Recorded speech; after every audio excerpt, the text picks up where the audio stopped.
Hello class 12 के बच्चों, मैं आपको यूपी बोर्ड इंग्लिश प्रोज के सेकेंड लेसन लॉस्ट स्प्रिंग के शॉर्ट आंसर करवाऊंगा और इन्हें मैंने बड़ी अच्छी तरीके से बेहद ही शॉर्ट फॉर्म में लिखा है और जो आपके यूपी बोर्ड के लिए बहुत ही यूजफुल रहेंगे। तो चलो बच्चों, आओ इनको देख लेते।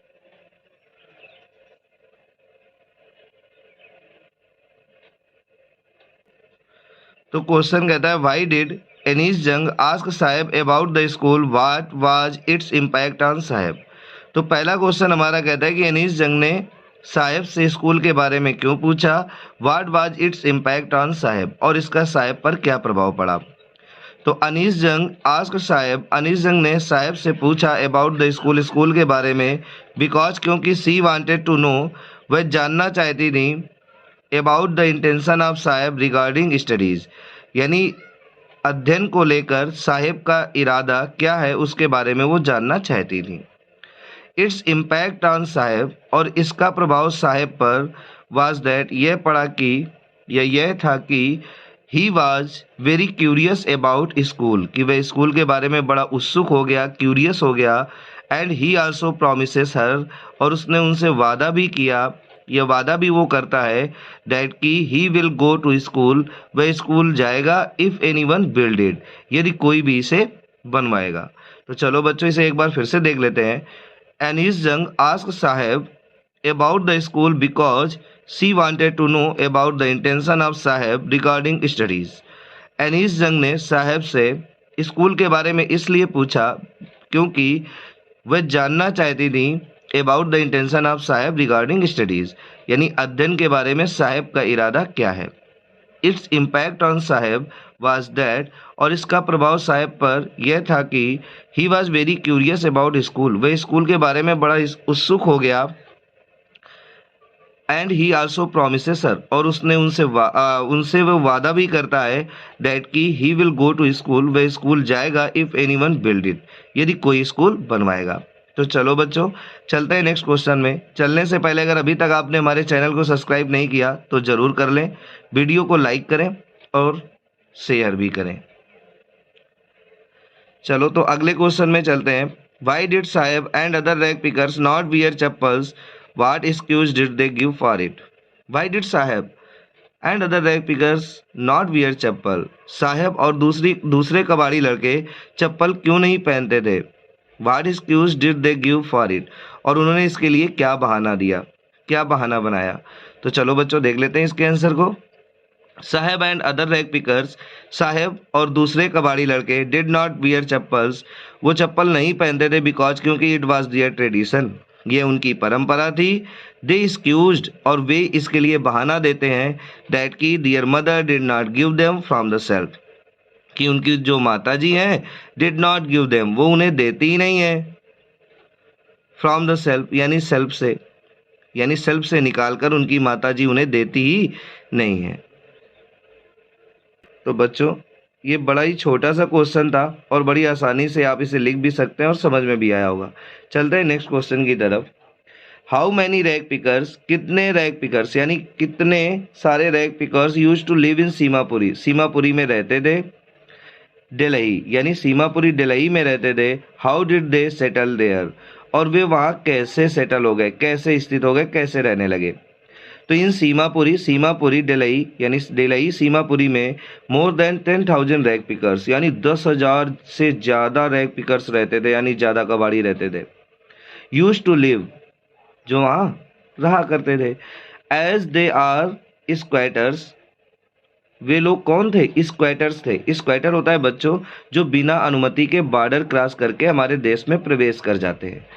तो वो दे आर स्क्वैटर्स यानी वो गैर कानूनी बासिंदे थे। हु केम फ्रॉम बांग्लादेश इन 1971, जो 1971 में बांग्लादेश से आए थे।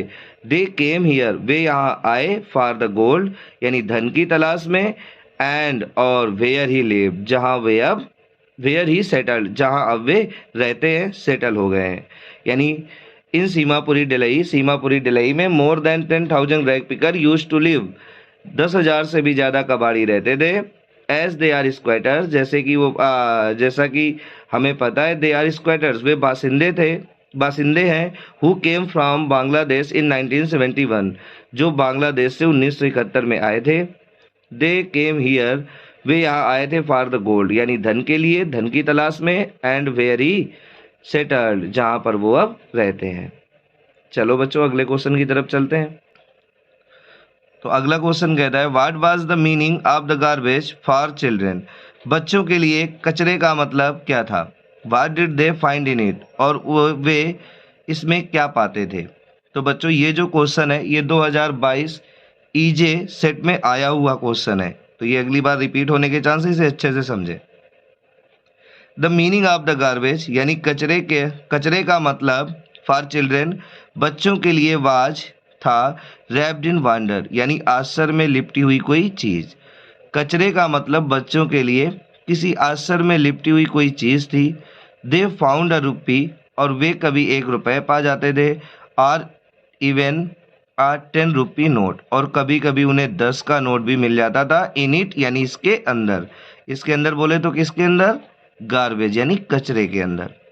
तो the meaning of the garbage, कचरे का मतलब फॉर चिल्ड्रेन बच्चों के लिए वाज रैप्ड इन वांडर, आश्चर्य में लिपटी हुई कोई चीज थी।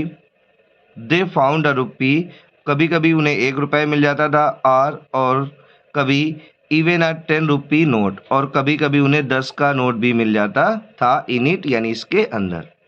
तो चलते हैं अगले क्वेश्चन की तरफ। ये भी क्वेश्चन 2022 में पूछा गया क्वेश्चन है और सेट था इसका ई। तो चलते हैं बच्चों अगले इस क्वेश्चन को देखते हैं। Why did Saheb join the job, Saheb ने जॉब क्यों ज्वाइन की एट मिल्क बूथ, यानी दूध की दुकान में, चाय की दुकान में। What was he paid for his service, और उसकी सर्विस के लिए यानी उसकी जो वो सेवा थी उसके बदले में उसे क्या दिया जाता था। तो उसके बदले में उसे क्या दिया जाता था, देख लेते हैं बच्चों। साहेब ज्वाइन द जॉब, साहेब ने नौकरी ज्वाइन कर ली, यानी साहेब ने नौकरी कर ली एट द मिल्क बूथ, यानी मिल्क बूथ में। बिकॉज क्योंकि, बिकॉज ऑफ पॉवर्टी यानी गरीबी के कारण। ही वाज पेड, उसे दिया जाता था, अदा किया जाता था 800 रुपीज़ यानी 800 रुपये। एंड ऑल हिज मील्स, और सभी समय का भोजन फॉर हिज सर्विस यानी उसकी सेवा के लिए। तो Saheb joined the job at the milk booth, Saheb ने दूध की दुकान में नौकरी पकड़ ली, ज्वाइन कर ली। बिकॉज क्योंकि ऑफ पॉवर्टी गरीबी के कारण। ही वाज पेड 800 रुपीज़, उसे वह 800 रुपये अदा करता था। एंड ऑल हिज मील्स, और अपने सभी समय का भोजन उसे दिया जाता था। 800 रुपये अदा किए जाते थे उसे फॉर हिज सर्विस यानी उसकी सेवा के लिए। तो चलो बच्चों चलते हैं अगले क्वेश्चन में। तो अगला क्वेश्चन कहता है हु वाज मुकेश, मुकेश कौन था। वेयर डिड ही बिलोंग, और वो कहाँ से बिलोंग करता था। And what was his ambition, और उसकी महत्वाकांक्षा क्या थी, एम्बिशन क्या था, उद्देश्य क्या था जीवन का। तो Mukesh was the son of poor bangle maker, Mukesh गरीब चूड़ी बनाने वालों का लड़का था, बेटा था। And he belong to Firozabad, और वो फिरोजाबाद से बिलोंग करता था यानी फिरोजाबाद का रहने वाला था। His ambition was to become a motor mechanic, और उसकी जो महत्वाकांक्षा थी, उसकी जो इच्छा थी जीवन में बनने की, वो क्या थी, to become a motor mechanic, यानी वो एक मोटर मैकेनिक बनना चाहता था। तो बड़ा ही अच्छा और साधारण सा क्वेश्चन है, और ये भी बच्चों 2022 और 2023 दोनों साल पूछा गया है, और इस बार 2024 में भी इसकी पूछने की संभावना है। तो इसे अच्छे से समझ लें, और ये बेहद ही आसान क्वेश्चन है। चलते हैं नेक्स्ट क्वेश्चन की तरफ। अगला क्वेश्चन कहता है why did Mukesh volunteer to take the narrator home who were there in the home. Why did Mukesh volunteer to take the narrator home, Mukesh narrator यानी कथाकार को अपने घर ले जाने की पेशकश क्यों करता है। Who were there in the home, और घर में कौन कौन था। तो Mukesh volunteer to take the narrator home, Mukesh narrator यानी कथाकार को अपने घर ले जाने की पेशकश करता है। बिकॉज क्योंकि ही फेल्ट वेरी प्राउड, क्योंकि उसे बड़ा गर्व महसूस हो रहा था। फॉर हिज होम रीबिल्ड, कि उसका घर फिर से बनवाया जा रहा है, इसलिए उसे बड़ा गर्व महसूस हो रहा था। These were father of Mukesh, there were father of Mukesh, वहाँ मुकेश के पिताजी थे। हिज ग्रैंड मदर उसकी दादी माँ थी, एल्डर ब्रदर उसका बड़ा भाई था, एंड हिज वाइफ और उसकी पत्नी थी इन द होम यानी घर में। तो घर में कौन कौन था? मुकेश के पिताजी थे, उसकी दादी माँ थी, उसका बड़ा भाई था और उसकी पत्नी थी। किसकी? उसके बड़े भाई की। तो Mukesh volunteer to take the narrator home. Mukesh कथाकार को घर ले जाने की पेशकश करता है बिकॉज क्योंकि ही फेल्ट वेरी प्राउड, उसे बड़ा गर्व महसूस हो रहा था फॉर हिज होम रीबिल्ड, कि उसका घर फिर से बनवाया जा रहा है। There were father of Mukesh, उसके घर में उस घर में मुकेश के पिताजी थे। हिज ग्रैंड मदर उसकी दादी माँ थी, एल्डर ब्रदर उसका बड़ा भाई था, and his wife in the home, और उसकी पत्नी भी थी घर में। चलते हैं अगले क्वेश्चन की तरफ। अगला क्वेश्चन क्या कहता है? It is his karma his destiny who said this and why. ये उसका कर्म है, उसका भाग्य है। Who said this and why, ये किसने कहा था और क्यों? तो Mukesh's grandmother said this, Mukesh की दादी माँ ने ऐसा कहा था। It is his karma his destiny, कि ये उसका भाग्य है, उसका कर्म है। बिकॉज क्योंकि she had watched her own husband, क्योंकि उसने अपने ही पति को देखा था गो ब्लाइंड, अंधा होते हुए, with the dust from polishing the glass of bangles, यानी चूड़ियों, कांच की चूड़ियों को पॉलिश करने से निकलने वाली डस्ट से, यानी धूल से, वो जो कण थे छोटे छोटे कांच के जो डस्ट के रूप में उड़ते थे, उससे गो ब्लाइंड, उसने अपने ही पति को अंधा होते हुए देखा था। सी सेड दैट, वह कहती है कि a god given lineage can ever be broken, कि ये भगवान के द्वारा ये जो परंपरा बनाई गई है, क्या ये कभी टूटेगी? भगवान इसे कभी तोड़ेगा? चलो बच्चों, तो अगले क्वेश्चन की तरफ। What does the bangles symbolise, चूड़ियाँ किसका प्रतीक है? What is the role of bangle makers of Firozabad, और फिरोजाबाद में चूड़ी बनाने वालों का क्या रोल है, क्या भूमिका है? तो चलो इसको बच्चों समझ लेते हैं अच्छे से। The bangles symbolise an Indian women suhag, जो चूड़ियाँ हैं वो एक भारतीय महिला के सुहाग का प्रतीक है। The bangle makers of Firozabad produce the largest quantity of bangles and export bangles to all over the world, जो फिरोजाबाद के चूड़ी बनाने वाले हैं, produce the largest quantity of bangles, वो चूड़ियों की एक बहुत ही बड़ी मात्रा प्रोड्यूस करते हैं यानी बनाते हैं, एंड एक्सपोर्ट बैंगल्स, और चूड़ियों का निर्यात करते हैं, to all over the world, यानी पूरे संसार में। तो यही उन लोगों का रोल है, खूब सारी चूड़ियाँ बनाते हैं और बना करके उसे देश विदेश में बेचते हैं। चलो बच्चों अगले क्वेश्चन को देखते हैं। Why could the bangle makers not organise themselves into a cooperative, what do they face if they do so. Why could the bangle maker not organise themselves into a cooperative, जो चूड़ी बनाने वाले लोग थे वे अपने आप को एक सहकारी समिति में क्यों नहीं गठित करते थे? What do they face it if they do so, तो उन्हें क्या किसका सामना करना पड़ता? They do so, यदि वे ऐसा करते। तो बच्चों the bangle maker could not organise themselves into a cooperative, जो चूड़ी बनाने वाले लोग हैं वो अपने आप को एक सहकारी समिति में गठित नहीं कर सकते थे। बिकॉज क्योंकि इफ दे डू सो, यदि वे ऐसा करते तो दे आर हॉल्ड अप, उन्हें घसीटा जाता, बाय द पुलिस, पुलिस के द्वारा, बीटेन पीटा जाता, एंड ड्रैग टू जेल, और उन्हें घसीट कर जेल में डाल दिया जाता, फॉर डूइंग समथिंग इलीगल, यानी कुछ असंवैधानिक करने के लिए। तो बच्चों क्या कह रहा है आंसर एक बार देख लेते हैं। और the bangle maker could not organise themselves into a cooperative, जो चूड़ी बनाने वाले लोग हैं वे स्वयं को एक सहकारी समिति में गठित नहीं कर सकते थे। बिकॉज क्योंकि इफ दे डू सो, यदि वे ऐसा करते, दे आर हॉल्ड अप, तो उन्हें घसीटा जाता, बाय द पुलिस, पुलिस के द्वारा, बीटेन पीटा जाता, एंड ड्रैग टू जेल, और उन्हें घसीट कर जेल में डाल दिया जाता, फॉर डूइंग समथिंग इलीगल, यानी कुछ असंवैधानिक करने के लिए। तो चलो बच्चों अगले क्वेश्चन की तरफ चलते हैं बिना देरी के। क्वेश्चन हमारा क्या कहता है, what was the importance of garbage for children in Seemapuri. Seemapuri में बच्चों के लिए गार्बेज यानी कचरे का क्या महत्व था। तो the importance of the garbage for the children in Seemapuri यानी कचरे का महत्व बच्चों के लिए इन सीमापुरी में वाज दैट वो ये था कि दे समटाइम्स फाइंड अ रुपी, वे कभी कभी 1 रुपये पा जाते थे, इवन अ 10 रुपी नोट, और कभी कभी उन्हें 10 का नोट भी मिल जाता था।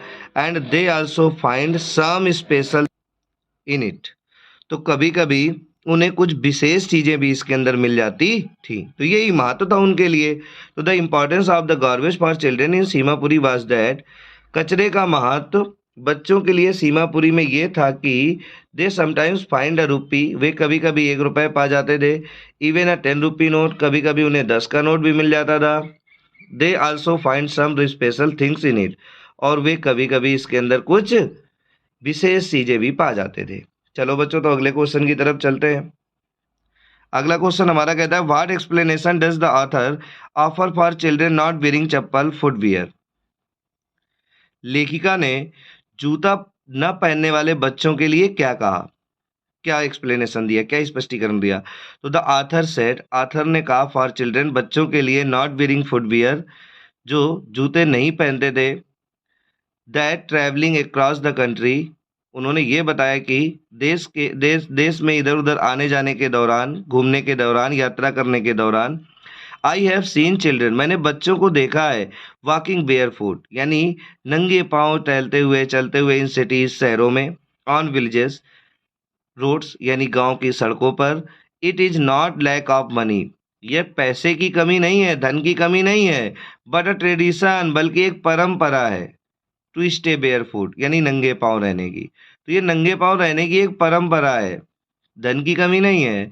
तो कहता है the author said for children not wearing footwear, लेखिका ने न जूता चप्पल न पहनने वाले बच्चों के लिए ये बताया दैट की ट्रैवलिंग अक्रॉस द कंट्री यानी देश में इधर उधर यात्रा करते समय, आई हैव सीन चिल्ड्रेन, मैंने बच्चों को देखा है, वॉकिंग बेयर फुट यानी नंगे पांव चलते हुए, इन सिटीज, शहरों में, ऑन विलेजेस रोड यानी गांव की सड़कों में।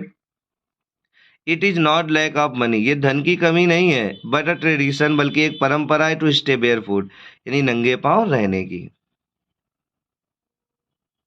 तो यहाँ पर बच्चों विलेज रोड्स होगा, विलेजेस नहीं होगा, क्योंकि विलेज यहाँ पर एडजेक्टिव की तरह काम कर रहा है, ठीक है ना।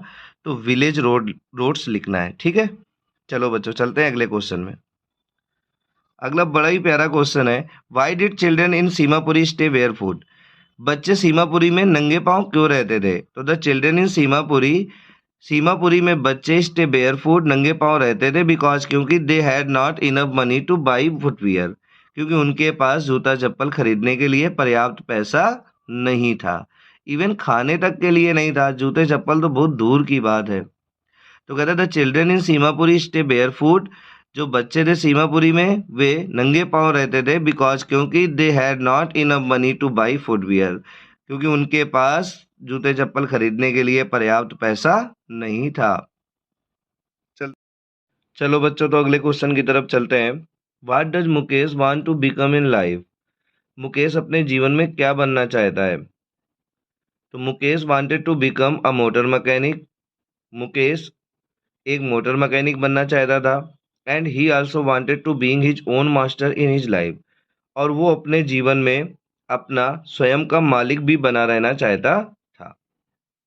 तो चलो बच्चों, अगले क्वेश्चन में चलते हैं, ये बहुत ही इजी क्वेश्चन था। अगला क्वेश्चन कहता है, what do the inhabitants of Seemapuri do for their survival, कि जो सीमापुरी के रहने वाले थे, इनहेबिटेंट्स मतलब रहने वाले, वहाँ पर जो नागरिक थे वहाँ के, डू फॉर देयर सर्वाइवल, वो अपने जीवन यापन के लिए क्या करते थे। तो द इनहेबिटेंट्स ऑफ सीमापुरी यानी सीमापुरी के जो रहने वाले नागरिक थे, डिड रैग पिकिंग, वो रैग पिकिंग करते थे यानी कूड़ा बीनते थे, फॉर देयर सर्वाइवल अपने जीवन यापन के लिए, बिकॉज क्योंकि इन सीमापुरी में सर्वाइवल मीन्स रैग पिकिंग, जीवन यापन का मतलब ही था कूड़ा बीनना। तो द इनहेबिटेंट्स ऑफ सीमापुरी के रहने वाले लोग जो थे, डिड रैग पिकिंग, वो कूड़ा बीनने का काम करते थे फॉर दियर सर्वाइवल, अपने जीवन यापन के लिए। बिकॉज इन सीमापुरी, क्योंकि सीमापुरी में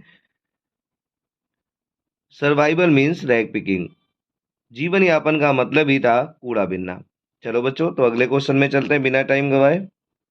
तो क्या कहता है हमारा question, describe the life of rag pickers at Seemapuri.